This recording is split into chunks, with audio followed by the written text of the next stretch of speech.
নমস্কার, তিথির রান্নাঘরে আপনাদের সবাইকে স্বাগত। আজকে আমি বানাবো সাবু খিচুড়ি। এই রকম ঝরঝরে সাবু খিচুড়ি আপনারা যে কোনো নিরামিষ দিনে বা উপোসের দিনে খেতে পারেন। এই খিচুড়িটা আমি প্রথম খেয়েছিলাম বিয়ের পরপরই, ওই হাজব্যান্ডের যখন পোস্টিং ছিল মহারাষ্ট্রে তখনই। তো চলুন দেখে নেওয়া যাক আজকের রেসিপি। এখানে আমি নিয়েছি 2 কাপ সাবুদানা। এবার এটাকে 2-3 বার ভালো করে ধুয়ে নেব। ভালো করে ধুয়ে নেওয়ার পরে ওই 2 কাপ সাবুতে আমি 2 কাপ জল দিয়ে ভিজতে দিয়েছি সারা রাত। এদিকে আমি গাছে থেকে কয়েকটা কারি পাতা তুলে নেব।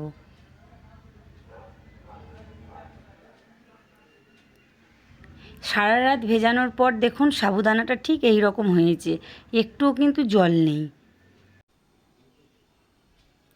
এবার আমি এখানে নিয়ে নিয়েছি 2টো লঙ্কা আর কারি পাতাগুলো ছাড়িয়ে নেব। এদিকে 1 কাপ ভাজা বাদাম নিয়ে মিক্সিতে গুঁড়ো করে নেব।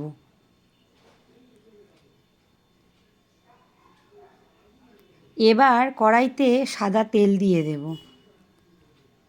দিয়ে দেব 1 চামচ জিরে। জিরেটা একটু ভেজে নেব।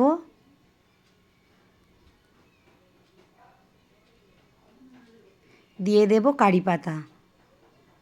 এবার দিয়ে দেব কেটে রাখা আলু।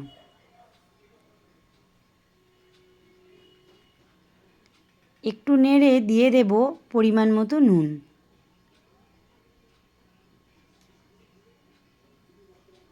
এবার এদিকে ধনে পাতাটা কেটে নেব আর লঙ্কাটাও কেটে রেখেছি।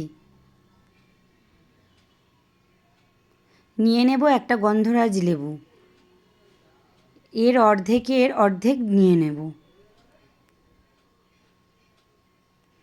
এবার দিয়ে দেব কাঁচা লঙ্কাগুলো। দিয়ে দিলাম ভিজিয়ে রাখা সাবুগুলো।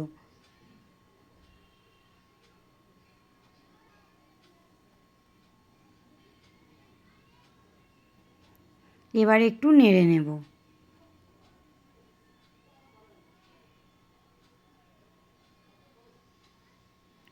গুঁড়ো করা বাদামগুলো দিয়ে দেব।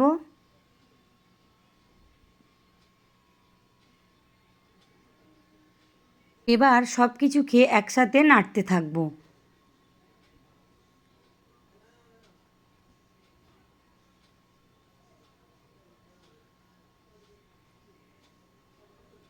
এবার দিয়ে দেব কুচিয়ে রাখা ধনেপাতা আর লেবুর রস। দিয়ে আবারও ভালো করে নাড়তে থাকবো। দেখুন সাদা রঙটা চেঞ্জ হয়ে গেছে।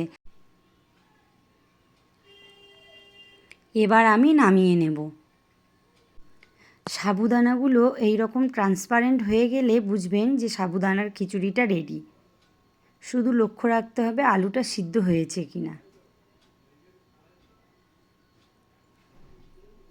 এই রেসিপিটা যদি ভালো লাগে অবশ্যই লাইক, কমেন্ট, শেয়ার ও সাবস্ক্রাইব করে দেবেন আর আমার পাশে থাকবেন।